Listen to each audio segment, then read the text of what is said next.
Hey, y'all, welcome into Go Fight Win, the show with all the high school football stories you love. On this week's episode, I'll speak with a War Damn Eagle, Cole Cubelic, a genius of college film review.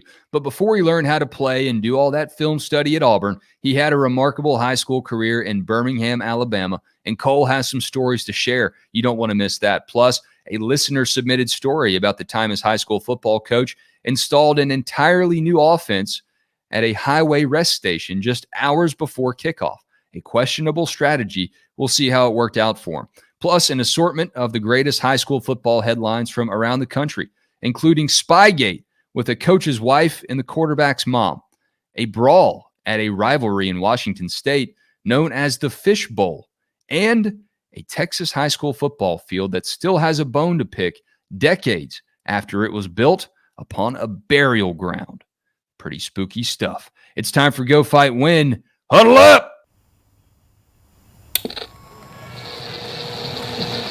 Just give the ball to Donnie Chubb and let that turkey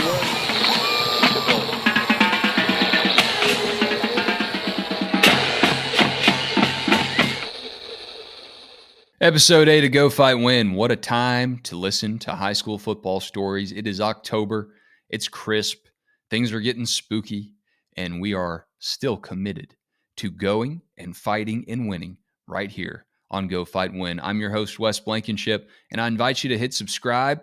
Tell people about this show that you know. If you're plugged into your high school football community, you're on the booster club, you know the coach, share the show with them.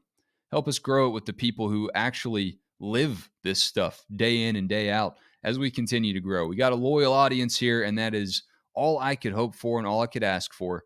But I know that y'all have people that need to hear this show. Let them know about it. Don't let them be strangers to it. We have hats, shirts, and mugs at gocoffeetown.com. Think we even have a mouse pad for you to use. I was flying back from Pittsburgh over the weekend wearing my Go Coffee Town hat that I got on right here. And the gentleman sitting next to me was from West Virginia. He said, "Where's Coffee Town?" You know, they love their high school football in West Virginia.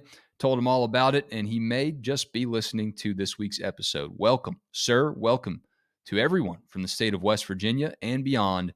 It's time to talk about some phenomenal high school football stories, starting up in the Pacific Northwest in Oregon, where a coach's wife and mother of the quarterback for Tigard High School was accused of a SpyGate controversy against Tigard's opponent, Tigard, not Tiger, Tigard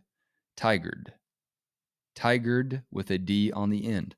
They were playing Lake Ridge, and the week of the game, the interim coach's wife, interim coach Ken Feist, his wife Corey Feist was accused of filming practice at Lake Ridge. She says that she was there for her daughter's event. It's unspecified what kind of event was going on. Dance recital, talent show, cook-off in the cafeteria. I don't know what it was. The article here does not specify. From High School FN, powered by SB Live. Whatever that is, they got the story, and it's a good one, so congratulations to them. Well, Tigard launched an internal investigation and found no need to act any further. Of course they didn't, okay? I'm not saying anything was going on, but the internal investigation from the team accused of the SpyGate generally gets off the hook, is what happens there. Well, how'd the game go? Lake Ridge playing Tigard, and Lake Ridge won 30-9. And Lake Ridge's student section was on point. High school football student sections have the sharpest wit. They have the most effectiveness. They are efficient with their burns, their digs, everything they're going to do to get after you verbally, they're going to do it. So while the game was going on and it was getting out of hand, Lake Ridge's student section routinely made references to the practiced film story with chants of, "You can't film us. Film the scoreboard. You should film this." Lake Ridge won 30-9. And high school film study, whether it's gathered legally or illegally, is not going to help you against what Lake Ridge had going on. USC commit Joey Olson, senior wide receiver, said it was a funny joke looking back. I ain't going to say if she did it or didn't do it, but we came out here and eliminated distractions and we balled. You can't really focus on all that. You've just got to go out there and play football. Here's what Olsen did. The 6'5", 240-pounder had 11 catches for 151 yards and 3 touchdowns. Yeah, you're going to get a lot of that on film. And you probably saw a lot of it in the practice film. If you did it, if you actually did it. She said that she was just going to the event, but she was hanging out around the practice field for a while, the witnesses say, and pointing her camera towards the field. Was it a selfie on the perimeter of the practice field, just letting people know she was there for her daughter's event? Or was she actually SpyGating? SpyGate, a reference, of course, to the Patriots, who were accused of filming practices and stealing information and all that.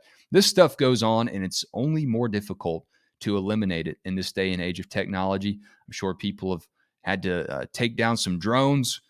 A good way to work on your punter's accuracy, to take down the drones, knock those down, that kind of thing. People hiding in the woods. We had pine trees around our high school football field, and every time we lost, we just swore that somebody from one of our region rivals was hanging up there in the pines getting sappy and filming us doing our thing. But Lake Ridge gets the win. And the head coach of Lake Ridge had some good perspective here. Spencer Phillips said the incident was unfortunate, but it's under the bridge now. While Phillips maintains that he, quote, knows what he saw, he gained perspective of what matters in life after finding out by phone that one of his former players, Barrett Bevacqua, died in a plane crash that same day. Life comes at you fast, and it puts life in perspective, Phillips said. It is what it is. Whatever the filming incident is kind of funny now. I have no disrespect or hard feelings towards anyone, and I'm really just trying to focus on being able to mourn the loss of one of my favorite people and players. The incident is really silly, and I hope we can just let it go. Well, that is some good perspective, and we are just tremendously sorry, myself, and I'm sure the listeners here at Go Fight Win, for a loss of that magnitude, and that is certainly something that will put an accusation like that into perspective. As Lake Ridge continues on, and Tigard now knows if you want to film practice, you're going to have to try a little bit harder. Elsewhere in the Pacific Northwest, take you to a rivalry game known as the Fish Bowl. This is between Gig Harbor and Peninsula. Now, Gig Harbor and Peninsula play in a bay up there in Washington State. So the Fish Bowl, of course, a reference to all the fish they haul in. A lot of salmon, some pike, maybe some walleye. I'm not really sure about the flora and fauna up there, but I'm sure that they got plenty of salmons to haul in, just by the net full, by the boat full. Well, what happened here, according to the News Tribune, the story says that several Gig Harbor High School coaches were disciplined and not allowed to coach in the team's game against Capital, a week after tempers flared at the Fish Bowl rivalry game against Peninsula, multiple sources told the News Tribune. The coaches were back on the sideline the following week when Gig Harbor traveled to Lacey to face Timberline. So we don't know what happened because the school officials in the district won't say they were suspended because school district spokesperson Danielle Chastain declined to answer. She said, I can't speak to that. That's all she said. It wasn't a suspension, but they didn't play. When asked what the district would call it, if not a suspension, Chastain said she couldn't say. For privacy reasons and because it's still an open investigation, I'm not able to comment on what it is. Suspension and discipline are both inaccurate. Actions were taken. Our full coaching staffs are back at both schools. This sounds like something from The Sopranos. Did they have someone slice their tires, make sure they couldn't drive, make sure they couldn't travel, and then keep everything off the books and not call it a suspension? It's better for PR if that stays under, lock and key, but it's pretty mysterious. Gig Harbor Athletic Director Blair Suick and Gig Harbor head football coach Darren Reeves declined to comment to the News Tribune, as did multiple assistant coaches who were disciplined. This is locked up tight. Chastain told the News Tribune an investigation remains ongoing, with several incidents stemming from the Fish Bowl. Now, here's where things start to clear up a little bit. Maybe we have a motive. Tempers from coaches flared after a late hit by a Peninsula player sent Gig Harbor Tide's quarterback Coy Calhoun to the hospital with a broken jaw. This is the Fish Bowl, Coy. This ain't a koi pond. We're not here to seek serenity and relax. We're here to hurt you. But the plot thickens. Trainers tended to Calhoun while he was down, but approximately 10 minutes passed before an on-scene paramedics unit arrived and began tending to him. They were delayed because they were dealing with an intoxicated student in a porta-potty. Now, a fishbowl is a type of drink as well, not just this esteemed rivalry game. And if you sip on it a little too long, not advocating for or encouraging underage drinking, I will say that the connection is a little suspicious. Do they do the fishbowl before the fishbowl, get in trouble in the porta potty? That is on the table, at least for me. I'm not investigating this, but I have my eyes on this story because there are too many things going on, and we're not done. It took approximately 30 minutes to get Calhoun onto a stretcher, through the crowd and off the field, into the ambulance and transported to Tacoma General Hospital. The ambulance couldn't reach the field due to the massive crowd surrounding the field's track. The Fishbowl annually attracts thousands of fans, creating logistical challenges at Roy Anderson Field, which isn't equipped with enough seating to accommodate crowds of that size. A lot of eyes on the Fishbowl. You're playing in that arena, and it's just you and the team across the sideline from you. No one's feeding you food. No one's playing with you. They're watching to see who wins this battle. Fin to fin, who's going to take down the other team's tail. So moving forward, we will continue to review logistical considerations such as capacity, safety, and security related to Roy Anderson Field, the school district said. Now, this is the cherry on top. Going to get back to the coaches in a minute. But according to Calhoun's parents, Katie and Mitch, they alleged the Peninsula player tackled Calhoun and began punching him after his helmet came off. They filed a police report with the Pierce County Sheriff's Department the Sunday following the game and told the News Tribune they were considering legal action. The Pierce County Sheriff's Department responds. Very well-sourced interview and article here from the News Tribune. Great job. You didn't just set an AI up and tell them to do some chat GPT. You did some gumshoe investigation here on the Fishbowl, and I will applaud that. I will applaud that till the cows come home, till the fish swim home. Pierce County Sheriff's Department spokesperson Sergeant Darren Moss said they haven't seen any video that shows what happened definitively after the hit, but doesn't believe punching occurred. So we've got some discrepancies. What was reported by Mom does not seem like it'd be realistic, he said. The referee was right there. Okay, let's back up to last week's episode. I pointed out the fact that around the country, schools, districts, these football teams are having trouble getting a lot of referees. Referees with eye discipline, referees who know the rules, referees who are paying attention, veterans out there on the field. So just because the referee was right there does not mean he saw it. With all due respect, Sheriff, this could be a referee that was a little green, a little wet behind the ears. And I don't know if that porta potty was in eyesight, but if you see a large crowd around a porta potty, you're going to want to watch. Is it possible that the referee, the official on the field, was a little distracted by the fishbowl intoxicated student in the porta potty and missed the punch? It's certainly on the table, and we can't rule it out at this point. I'm going to hear out Mom and Dad. They saw what they thought they saw. Coy got his jaw broke. And what do you think happened after that? I think that the coaches of Gig Harbor might have taken things into their own hands. The officials aren't going to do it. The paramedics aren't going to do it. Well, we're going to roll up our sleeves and handle this too. Whatever happened, the fishbowl will never be the same. Next year's not going to be a couple salmon swimming around in the fishbowl. It's going to be a couple beta fish, baby. And you know what happens when you let two of those things square off? If you don't, it isn't pretty. Keeping our eyes on the fishbowl. Circle your calendars for next season.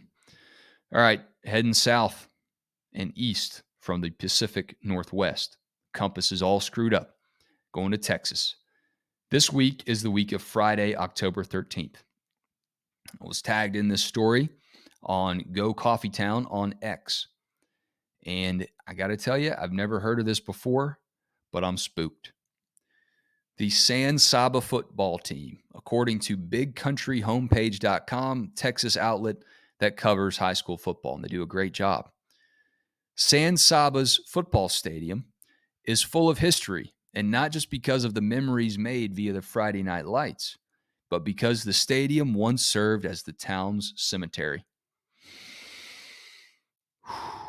Take a deep breath with me, okay? We got boys playing out there on top of dead bodies and skeletons. Let's hear some history about it. Since 1856, this lot of land has belonged to the Rogan family. All right, if Joe Rogan's involved, all bets are off. Joe Rogan is in Texas now. He does a show from out there. He should consider doing a show on the San Saba football field if he's not too scared.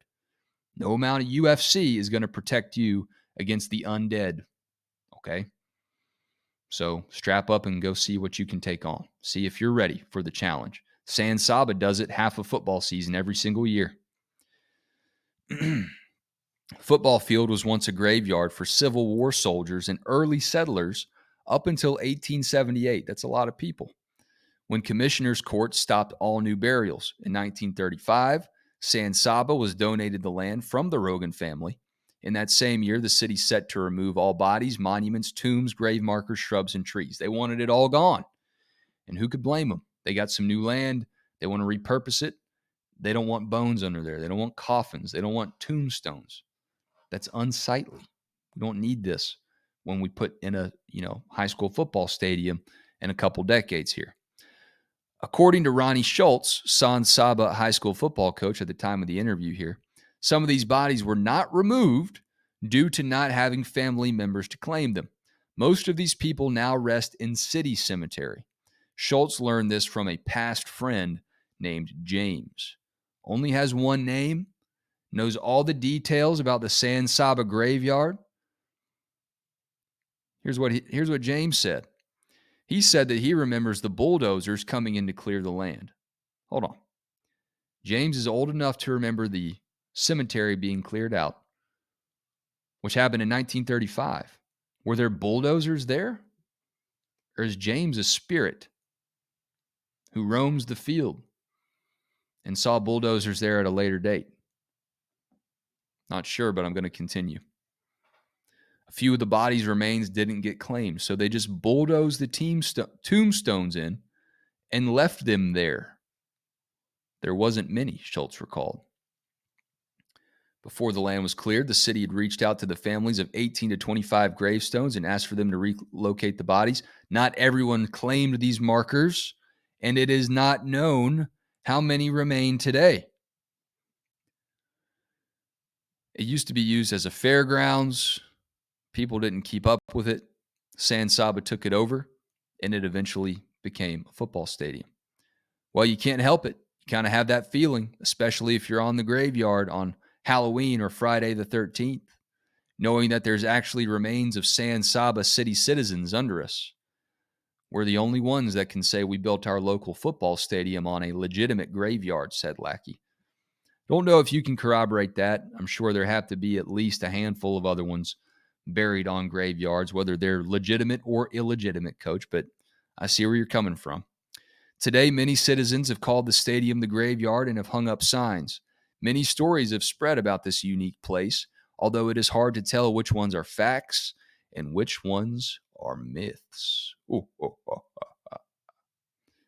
I had a person tag me about this place on X, and there are stories there that bones will still randomly pop out of the ground.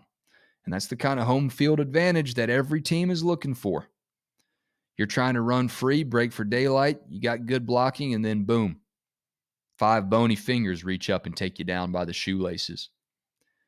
You're running a halfback toss, you're a fullback lead blocker. Oh, sorry, you're going to trip on these skeleton bones. Hey, kicker, is that your T for your PAT? Or is that a skeleton's eye? Are those teeth? Now, San Saba does play a football game on Friday the 13th. Unfortunately for them, they are on the road. They play at Bangs, the San Saba Armadillos play at Bangs, the Bangs Dragons. Bangs is 1-5. San Saba's 2-5. See what you got out there. See if you got a couple loose bones you can bring with you for a little home field help.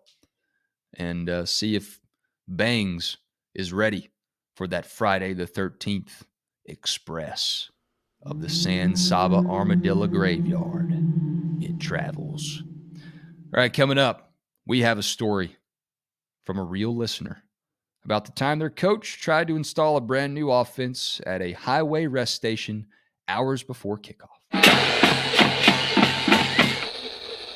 All right, this story is from our listener, Chris Yao, who submitted this via the Go Coffee Town Your Story portal. There's a link to it in this show's description.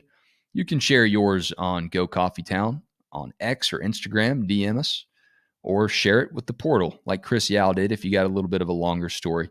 And this is a great one. Sophomore year in high school, Chris says, we've been running the single wing Notre Dame box all year. And we're about to play a team we beat 84-48 the year before.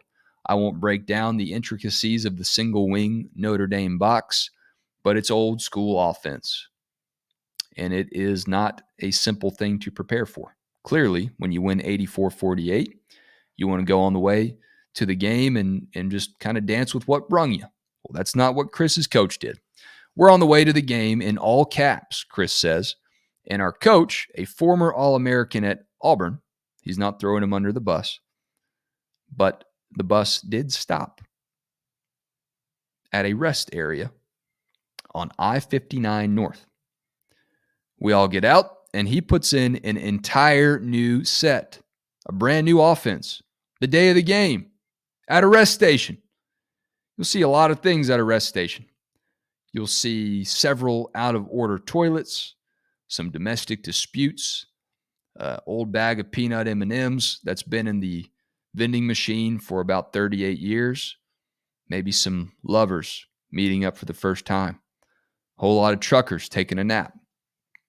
And on this day, a high school football team installing a brand new offense. We're now running the wing T with just one quarterback behind center. How'd it go? Well, Chris's team lost 47-20. Let this serve as a lesson to all the high school football coaches out there. Dance with what brung you. Don't change up your offense the day of the game, the week of the game, and don't do it at a high school football rest stop. And certainly don't do it all on the same day. You want to take your team to the rest stop to change up the scenery on like a Tuesday, keep their attention, let them, good luck keeping their attention. There's a lot of distractions, as I mentioned. That's fine. But don't do it the day of the game, coach. All due respect to the Auburn All-American. And speaking of the Tigers, we got a former Tiger on Go Fight Win this week, Cole Cubelic. All right, our guest played center for the Auburn football Tigers. He's a sideline analyst for the SEC Network and co-host of McElroy and Cubelic in the morning. But more importantly, before all that, he was an all-state lineman and part of a state championship team in high school. He is Cole Cubelic. What's up, Cube? What's up, Wes? How you doing, man? I appreciate you having me. Yeah, man. I just want to kind of go down memory lane with you. And we've had some great guests from around the Southeastern Conference footprint. You are our first Auburn Tiger, though. So glad that you can represent the War Eagles. Let's start off with your high school football career and where you played ball. Where did you earn your stripes as a high schooler? Played high school football at Homewood High School. I live in Homewood now. Grew up here. I think my mom moved here when I was 2 years old. My parents were divorced and was in the Homewood school system my entire life and played baseball, played football. I didn't play my first year of organized football until 8th grade and played 8th grade football at Homewood Middle School. And then I had a weird high school career with injuries. Missed my freshman season because of a broken wrist and actually a torn ACL, which I would not have repaired, which would kind of come back to haunt me my senior year. Broke my collarbone my sophomore year, didn't play. And then junior year, thankfully, did enough to be able to get noticed. And we made a playoff run my junior year as well, lost in the championship game to Greenville. A kid named Michael Fagan that would go play DB at Alabama ran all over us. And then senior year, not exactly what I was hoping for. Team did great, but I had some knee issues and didn't get the play time that I wanted to that whole year. But I love my coaches. Bob Newton is still somebody that I say is very responsible for molding me into the person that I am today. I have the utmost respect for him. His first year as our head coach was actually my senior year, but he was my position coach too, my junior year. So he's a guy that I still talk to this day, just a fantastic human being. And it was a lot of memories, a lot of fun memories, that's for sure. Yeah, I had too many concussions playing high school ball and actually had to hang it up my senior year. And being around your team in a weird way is still like the only thing you can do. So when you were injured and hurt and trying to get back, what were those moments like while you were watching your buddies still get to go out there and strap up? It was not. It was fun watching them have success, but I'll say it taught me a lot of life lessons on how to manage emotion and just how to deal with adversity, because it wasn't easy. I mean, I'll be perfectly honest with you, Wes. It was hard because I thought, I was one of the leaders of the team, if not the leader of the team. I was a guy that I thought they were going to have to rely on to win football games. And they go out and they win a state championship, and I'm on the sideline. I had a pivot shift in the first game, and I would have to have that knee scoped. And then I came back, rehabbed it, and came back, I think, in our sixth game.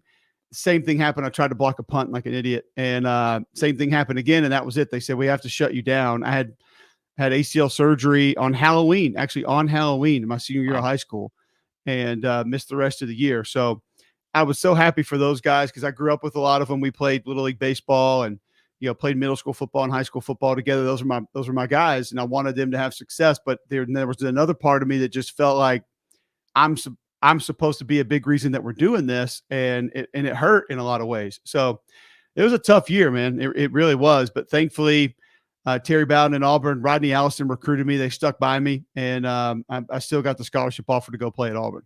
Well, clearly, yeah, you made the most of it when you weren't banged up. What number did you wear in all of your sporting endeavors? Did you have the same number on all your uniforms, or did you switch it up for different sports? Yeah, I was switched. I was 33 in baseball. I worshipped Jose Canseco in high school, and that was the reason for that. And then I was 78 in football my junior year. I would switch to 90 my senior year because they wanted me to play some tight end. And I told them, I said, the only way I'm playing tight end is if you get me 90. And the year before, we didn't even have, this shows you how different stuff is today. Like, we didn't even have 90 numbers, any of them. Like, my high school just didn't have them. And so they ordered me a 90, and I was going to wear 90 my senior year, play some tight end as well. Obviously didn't get to do that a whole lot, but I wore 78 because of Bruce Smith. I played defensive line, and he was my favorite defensive lineman to watch when I was growing up. And I didn't play down of offense in high school, my junior year or my senior year. So I was like the blocking dummy. We would go over to offensive line individual, and I would be one of the defensive linemen they'd go against every day. It just kind of happened that way, but ended up being good. So yeah, 78 football. I wore 59 in middle school. My dad convinced me 59 was a cool number because of Jack Ham. My dad's a Steelers fan. And so I wore 59 in middle school, and then I wore 78 in high school, and then 90 in high school as well. 90 is pretty hard for a tight end, man. I don't care what level you're playing at. Y'all were the Patriots. I looked that up. So I imagine you were red, white, and blue. Were you wearing any modifications on your uniform, any neck rolls, cowboy collars, anything like that? Yeah. Had the cowboy collar. I'm gonna step here and see if I can find this helmet for you real quick. Hold on a second. I wore the cowboy collar, and that was pretty sweet. Where's that helmet? I thought I had it like right here. Oh, here we go.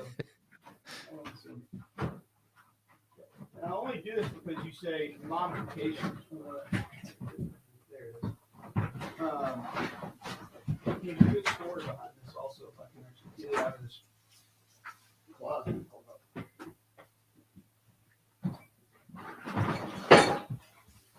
So I did go with the old McDavid cowboy collar, the black one, and I would take it off. I took it off because I wanted to kind of be a little bit lighter, Like, I kind of moved into that Ed McCaffrey mold, where we all went from how much stuff can we have on to, man, it's a lot easier when you don't have all this garbage on. So here's the helmet right there. Look at that. And obviously that Pat Patriot logo is by far the best Patriots logo that there is. Oh, for sure. It's beautiful. So we had the visor as well. Now, as you can see, this was the old school, like you literally had to use like plastic ties. Yeah, y'all got the zip ties in there.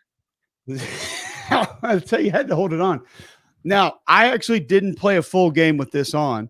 I tried it, and it was our first game against Mountain Brook. And I mean, you can imagine, like end of August, early September, whatever it was in Central Alabama. After I came off after the first series, I couldn't see a damn thing. Like literally, it was like completely fogged up, soaking wet. And I'm just like, so I tried one more series and it was just worse. I was like, I can't see. So I had our trainer, I had him cut it off on the sideline. So I wore that for, like 9 or 10 plays total. And then I put it back on after I was done because I kind of practiced like I was going to play again, but I really wasn't going to get back out there. So yeah. I did try the visor, but it didn't stay on because I couldn't see anything when we were actually out there playing. Well, it still looks mean, man. And that face mask, I don't know when they switched those up, but that thick, like it's almost like layered up with paint or that plastic rubber or whatever they had on it. No one's getting any fingers in there, man. No, I mean, that thing is heavy too, like that face mask. And you can see how the quality that's just stayed there is that's just like ripped off at some point. Just, yeah. And now, of course, you never wanted them to clean your helmet back in the day. Like I remember, like they would always try to clean them up, and you're like, no. Like leave all the scratches on there. I want that thing to look like it has been through a garbage disposal when I'm playing every weekend. That's the goal for sure. Well, tell me about your main rival. Who did you grow up hating? It's funny because it's very different now. Ours. We had a couple. I think we were kind of like the LSU. The over the mountain area is, you have Homewood, Vestavia, Mountain Brook, Hoover, and back then Hoover was Berry, and we dominated Berry in just about everything. And then when they annexed half the state and became Hoover, they were a little bit more competitive. But all of those were rivals to us, and probably Vestavia was our biggest rival. They were 6A, we were 5A, and we had some battles with them. They had some really good players, some really good teams, and then there also Irwin was a team that was in our area, and not necessarily as geographically close as those other schools that I said, but we played them in an area game and a playoff game. John Carroll High School was a Catholic high school that was literally probably 2 miles from our school. We played them in the regular season and in the postseason one year. Smoked them in the postseason. One of my better games. They had a quarterback named Brooks Bryan that was ambidextrous, and he would roll to the right and throw right-handed, and he would roll to the left and throw left-handed. He was a super athlete, really good player. But yeah, it was kind of weird because I don't think we had the one that you circled every year. Because of the proximity, like Homewood, Mountain Brook, Vestavia, Hoover, I kind of played in everything. Even though we might not have been the same classification or the same area, we always played in like baseball, basketball, football, and wrestling, everything. So there was a lot of familiarity with those teams. Y'all just had a lot of hate for everybody. Pretty much, yeah. That's it. I mean, we were the SEC before the SEC became. We love to hate more than we love to love. That was basically us back then. All right, Hugh Freeze. So when I say high school sports, and you mentioned one of your coaches earlier, but who's the coach that, whether he molded you, mentored you, or when you and your buddies get together and talk about your own glory days, y'all still laugh about him? Who was that coach to you that was just that quintessential guy that defined your high school experience? The one guy would be Bob Newton. He was our offensive line coach, so I spent a lot of time with him there, and then he became our head coach my senior year. But his sons, Ross and Bert, Ross was a lot younger than me, I think 5 years younger than me. Bert was a year younger than me. And so he coached Little League baseball teams that I was on multiple years. Like I knew him growing up. And so he literally was like another father to me. And a big reason why he kept me in check a lot. Because you can imagine, young kid that's kind of bigger, stronger, faster than the other kids. Dad doesn't live in town. Like mom lets him get away with some things. It got loose in a hurry, and he kept me in check quite often. And he was one of those guys that he played offensive line at Samford and from Russellville, Alabama. And he was one of those guys that, probably in the weight room wouldn't be throwing up like 400 pounds on the bench or anything. But like when he grabbed you, you could tell he could have done some damage. Just country strong. And he was one of those innocent, intimidating figures where he didn't have to MF you all the time. He didn't have to get in your face and yell at you, but like he was intimidating in his own very different kind of a kind way. Bob Newton was all of that to me and more. But we had some characters, man. Like we had a guy named Rip Harmon was our DB coach, and he was the guy that took care of the field. And I think he loved our practice field and our game field more than he did his children. Because, and I'll say this, our game field, we played at Waldrop Stadium. It's Bob Newton Field now. That field, when I played on it in high school, was in better condition than some of the Southeastern Conference fields I played on. And that's not being sarcastic. I mean, it was freaking pristine every Friday night. Like I loved playing at that place. And in high school football, Wes, you play some places you're like, all right, make sure you get the glass and the rocks out of here on every series. Yeah. If you see some, throw them to the side. Our field was immaculate. And Rip Harmon he was a character. Dickie Wright was our defensive coordinator. He was my head coach in middle school, and then he would come up and be our D coordinator in high school. So he was the guy I spent a ton of time with. He still lives here in Homewood. I see him floating around all the time. So he was the guy that I had a lot of fun with. So he was a really cool guy. And then Bobby Statham was our baseball coach, and he was like basically Bill Dance coaching baseball. Like he was like this super outdoorsman country guy, but just hilarious, like always funny. Love playing baseball for him. We had a strong cast of characters that were coaching at Homewood High School back in the day. That sounds like a good mix, man. You need that. You need the strong role model, but you also need to have somebody that lightens the mood a little bit for you. One more and I'll let you run, Cole.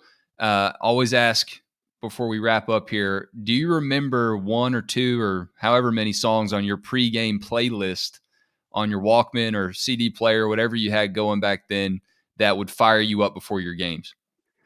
You mentioned Walkman, and that's funny because we had this conversation, McElroy and I did on our radio show one morning, and I was trying to explain, because we have a producer, Damien, who's like 26, and our other producer, John's around my age. Greg's a little bit younger.